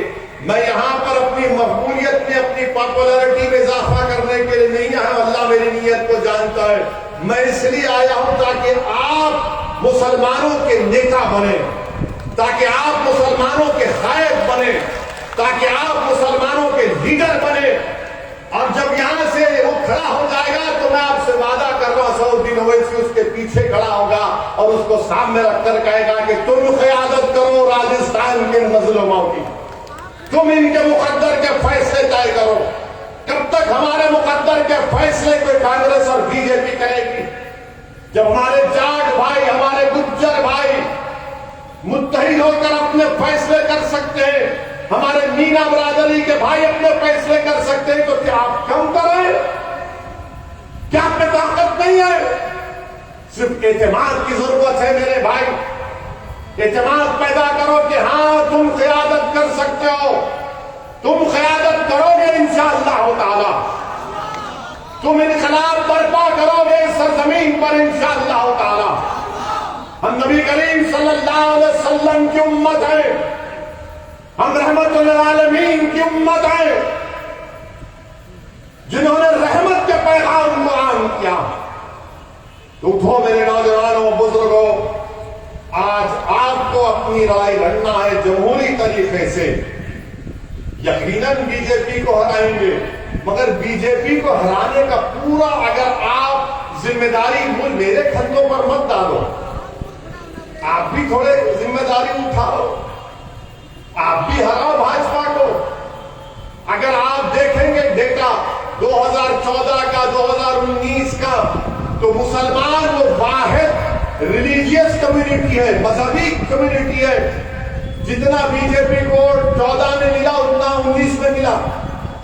मगर जो दूसरे हमारे बिरादरियां हैं, दूसरे हमारे भाई हैं, उनकी कास्ट में, उनकी बरादरी में मोदी का वोट बढ़ गया। उसका जिम्मेदार तो मैं नहीं हूं ना, उसका जिम्मेदार तो मैं नहीं हूं। हम तो बीजेपी के खिलाफ खड़े हुए हैं, हम आरएसएस के खिलाफ खड़े हुए और खड़े रहेंगे इंशाअल्लाह ताला। मगर वो जो लोग जो हमसे आकर सेकुलरिज्म के नाम पर हमको धोखा देते हैं, आपका वोट कहां गया? आज गोवा में कांग्रेस के 8 विधायक बीजेपी के पास भाग गए। कांग्रेसी से पूछो तो बोलेंगे नहीं, ओवैसी ने शायद उनको फोन करके कहा था जाओ। यानी कुछ भी हो जाए, हमको बी टीम, हमको ए टीम, क्या क्या गाली देते हैं। हम तो कहते हैं और गाली दो, उससे हम पीछे हटने वाले नहीं है। हम क्या कर रहे हैं क्या नहीं कर रहे हैं, अगर हम धोखा दे रहे हैं तो भी अल्लाह देख रहा, अल्लाह फैसला करेगा। मगर जो हम पर इल्जाम लगा रहे हैं, तुम भी तैयार हो जाओ, ये दुनिया खत्म होगी, हशर का मैदान होगा, जब तुमको जवाब देना पड़ेगा जो तुम हम पर इल्जाम लगा रहे हो। मुझे उसकी कोई फिक्र नहीं है, मेरी इज्जत और जिल्लत का फैसला अल्लाह करने वाला है। दुनिया में कोई ऐसा मई का लाल पैदा नहीं हुआ जो 100 दिन ओवैसी को इज्जत और जिल्लत दे सके। अल्लाह मेरे लिए काफी है, तमाम के लिए काफी। बहरहाल मेरे अजीज दोस्तों और बुजुर्गों, पहला जलसा था तो इसलिए आपको जरा वार्म अप कराए हैं। अभी जिम में जाने से पहले मैच से वार्म अप करते, वार्म अप हुआ है अभी।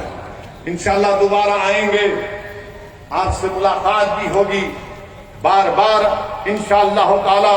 अल्लाह मुझे मौका दे कि मैं इस गयूर सरजमीन पर आता रहूं, बराबर आऊंगा, दोबारा नहीं, कई मरतबा आऊंगा।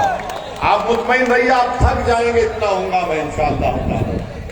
मेरा काम खाली फिरना है, क्योंकि मेरी अम्मा ने मुझे सफर के महीने में पैदा किया, तो मैं सफर में ही रहता हूं। आप मुतमईन रहिए, हमारा काम मकसद एक ही है कि आप मुत्तहिद रहें, अपने इख्तिलाफात को कम करें। इख्तिलाफ हो सकता है, मगर इख्तिलाफ अगर है तो उसमें रहे, मगर मुत्तहिद रहिए।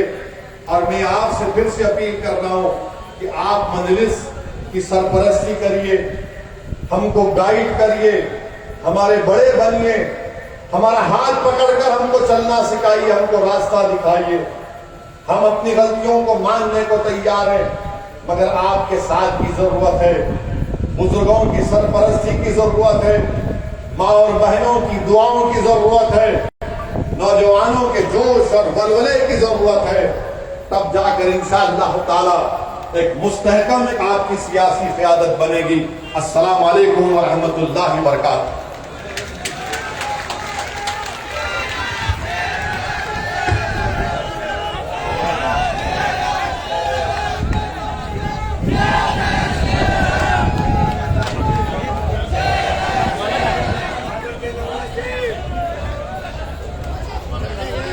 हवा देख के लोग पीछे बुजुर्ग एक सेकंड दिल्ली से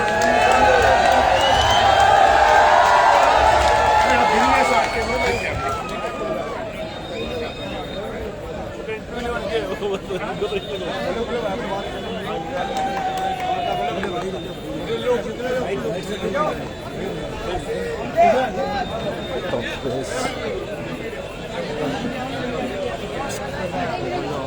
इधर बैठो मैडम, चलो पूछो क्या पूछो।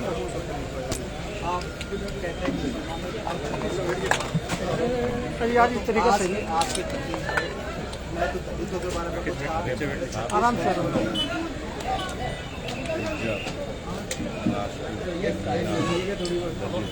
अरे थोड़ा दिनेश ऊपर करो, दिनेश ऊपर करो। तो पहला जलसा था, हर जगह हम बोल रहे हैं, बिल्कुल बोलते रहेंगे। हम किसी समाज के खिलाफ नहीं, हमको सलाम किए तो बोलेंगे सीखो इन लोगों के सियासी शऊर से, इनके सोच, और हमको सबक हासिल करना। डाउन कर लो इसको, नीचे भी खिलाफ राष्ट्रीय स्तर पर एक माइक उस वाले को ये कौन बन रहे हैं, कहाँ बनी, उनसे पूछिए अभी कहाँ बनी। अच्छा एक बात सुनिए, नीतीश कुमार भाजपा से ओपनली या खामोशी में हाथ मिलाए। अच्छा नीतीश कुमार हाथ मिलाएंगे, भाजपा की सपोर्ट से मुख्यमंत्री एक नहीं कई मर्तबा बन गए।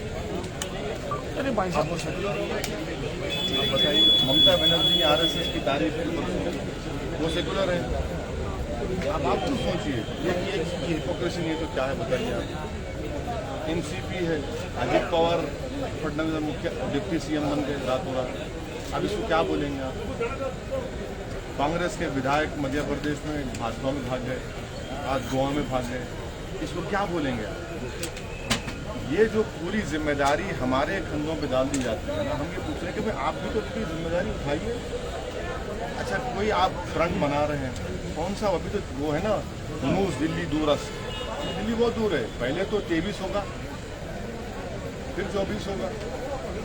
और बिहार में 8 साल का बच्चा 5 दिन के बाद अपनी माँ से मिल रहा है, जिसको नीतीश कुमार सरकार ने छीन लिया। 8 साल का बच्चा कोई जेल में रहेगा क्या? अरे भाई साहब बताइए, यही तो हमारी लड़ाई यही है। कहा कि पुलिस को कहा कि आप हाँ, नहीं इसलिए है क्योंकि सरकार बचा रही है ना। जिस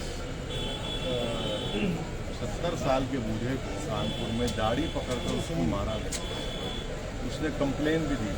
और आपको मालूम उनको किसने कहा ये बात? उस पुलिस स्टेशन में एक दलित कांस्टेबल था। हम जब डाइस पे चढ़े तो उन्होंने कहा कि ओसी जी पढ़ लीजिए। वो सच्चाई है, वो सरकार ने उनको बचा लिया। नहीं बचाया सरकार ने उनको, बिल्कुल बचाया सरकार ने उनको। आप भी आरोप है कि आप विपक्ष के सबसे बड़े रोड हैं। आप विपक्ष की एकता में हाँ तो बुलडोजर चढ़ा दीजिए ना उनको। बोलो सर कांग्रेस के गेट में बुलडोजर चढ़ा दीजिए ना उनका। विपक्ष के पास बुलडोजर अरे अरे भाई, हमारी जरूरत ही क्या है आपको? हमारे बगैर बना लीजिए ना। कौन बोल रहा है आपको? सर सिर्फ ओवैसी की पार्टी नहीं क्यों लगता है? अरे वो लगता है, लगने दीजिए। आपकी एटिंग हो चुकी है। हमारे बगैर हम विपक्ष के यूनिटी के में एक स्टम्बलिंग ब्लॉक है। सुनिए, 2004 से बल्कि नहीं 1999 से 2012 तक हम आंध्र प्रदेश था, हम कांग्रेस का साथ दिए। 2004 से 2012 तक मनमोहन सिंह की सरकार का साथ दिया। धूप के धुले हुए थे।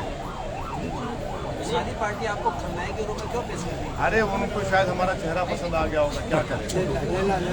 हाँ लैला, लैला है, क्या बात है, आपको याद है? सर राजस्थान के अंदर गठबंधन के बारे में कुछ कहना चाहोगे? गठबंधन हाँ तैयार है गठबंधन के लिए, मगर अभी पहले हमको अपना काम सही करना पड़ेगा, अपनी जमीन को मजबूत करना पड़ेगा। सर आपके काम की शुरुआत कांग्रेस के गढ़ से कैसे की जा रही है? रास्ता कांग्रेस के गढ़ से कैसे की जा रही है? क्यों ना करें, कहीं तो करना पड़ेगा ना। शेखावटी के मौजू पे बात की जाए तो वो कौन कौन से मसाइल होंगे जिसको लेकर पार्टी यहाँ पे जाएगी? अरे भाई, अग्निवीर का इतना बड़ा मसला यहाँ पर चल रहा है, आपके वक्त की जमीन का मसला है, यहाँ पर विधानसभा में हॉस्टल का ऐलान होता है, हॉस्टल नहीं बना है, बहुत से मसाइल हैं।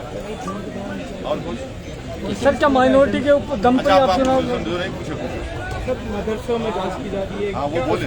जो इस पे उन्होंने भी एतराज जताया, मदरसा कमेटी एसोसिएशन ने भी आज एतराज जताया, तो इस पे क्या कहना आपका? गलत है ना। हम बोल रहे भाई, सर्वे अगर आप कर रहे हैं तो सबका करिए, चाहे वो RSS के स्कूल हो, मिशनरी स्कूल हो, गवर्नमेंट के स्कूल हो, प्राइवेट, सबका करिए। इसमें एक ही क्यों कर रहे हैं? सबका करिए तो सबका मालूम होगा ना। सब में तो बच्चे पढ़ रहे हैं, मालूम कर लिए सबका क्या स्थिति है। आज गोवा में जो कांग्रेस हाँ वो 8 भाग गए ना, 8 भाग गए, उस पे क्या कहना? हमसे पूछ कर, हमने बोला कि बेटा जाओ। बिहार में भी आपके MLA 4 MLA वो उसमें राजद में सम्मिलित हो गए। अच्छा, उसका जवाब हम सीमांचल की सरजमीन जाकर देंगे। सर राजस्थान में सबसे पहली सभा है, ये सब जनसभा हो रही है, किस तरीके से और आगे किस तरीके से रहेगी? बहुत सभा होंगी, अभी और एक सभा में जा रहे हैं, और जा रहे हैं। आपके जमील जी के भाई को कांग्रेस ने ट्रांसफर कर दिया। आपके जमील जी के आपके साथ जुड़ते इनके भाई का ट्रांसफर दूर कर दिया। मदरसा अध्यक्ष को शिक्षा पढ़ने की अरे देखिए, एक बात सुनिए, हीरे को आप कहीं पे रखेंगे तो हीरा चमकता रहता है, हीरा हीरा ही रहता है, हीरा हीरा ही है। आप हीरे को कहीं पर रख लो, हीरा हीरा ही रहता है। अब वो हीरे को नहीं जान सक रहे, उनको कोटे सिक्के की डर हो चुका है उनको भी। राजस्थान में कितने स्थानों पर अब चुनाव लड़ने का अभी जल्दी है, बहुत जल्दी है, बताएंगे आप, बहुत जल्दी है, बहुत जल्दी। 2024 को लेकर सर किस तरह से आप पहले 2023 हो जाए ना, ये 24 आएगा ना। ज्ञान व्याप्ति हो या जैसे हाँ, ये तो सब भाजपा कर रही है। लगातार आपका बयान नहीं, ये तो भाजपा कर रही है ना। अब ज्ञान वापी पे सुन लीजिए, जो परसों प्रधानमंत्री ने जाकर काशी मंदिर का जो बहुत खूबसूरत बनाया ना, तो जब बनाते वक्त मुसलमानों से प्रॉपर्टी एक्सचेंज की गई, रजिस्टर्ड डॉक्यूमेंट है। अब जब मैं आपकी प्रॉपर्टी ले रहा हूँ तो आपको मालिक मान रहा हूँ ना मैं, बोले भैया आपकी प्रॉपर्टी हमको दीजिए, आपको मैं देते हैं, रजिस्टर्ड डॉक्यूमेंट है। अब उसके बावजूद भी आप हम पर उंगली उठाते हैं, आपकी क्या है बताइए फिर आप। आपको रिकॉर्ड दे सकता हूँ 1883 का, दीन मोहम्मद के मुकदमे का, 1942 की वफ्द की गजीत का, मगर आपको लेटेस्ट बात कर रहा हूँ। वो क्या है बताइए फिर आप। और जब पार्लियामेंट में बिल पास हो गया, सुप्रीम कोर्ट ने जजमेंट में कहा कि 91 के एक्ट विरोधी में सिवाय बाबरी मस्जिद छोड़कर दूसरे जितने प्लेस ऑफ वर्शिप हैं उसमें अब कंट्रोवर्सी नहीं होगी। अब आप क्यों पैदा कर रहे हैं भैया,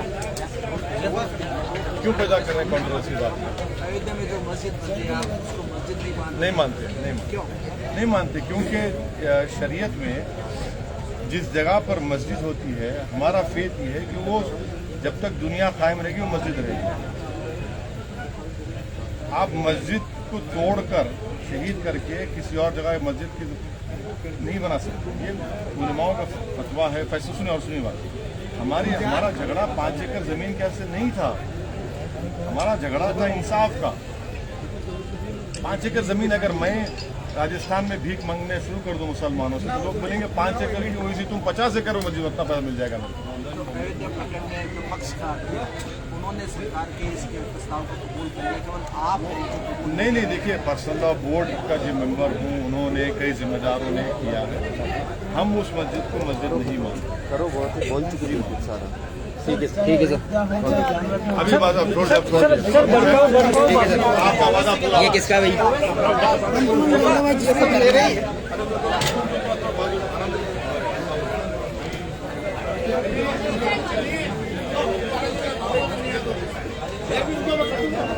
तो ये देखिए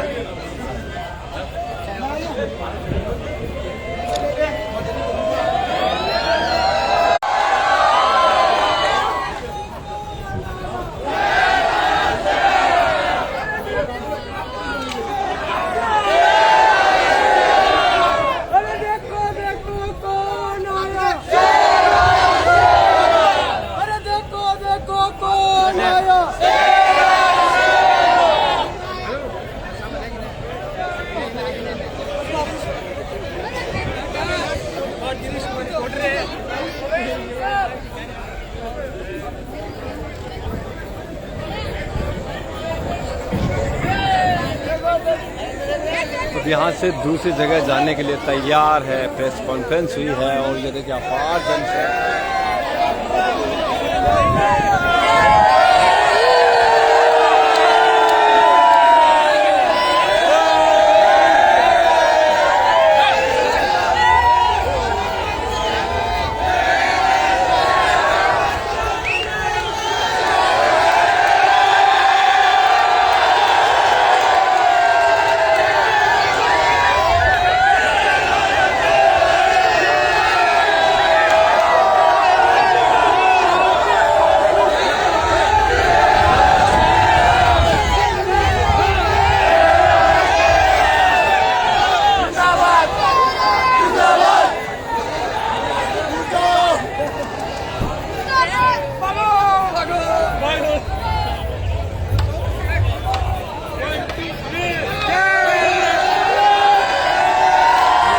बहुत ही एक बढ़िया और शानदार सभा करने के बाद अब वापस लौट रहे हैं असदुद्दीन ओवैसी।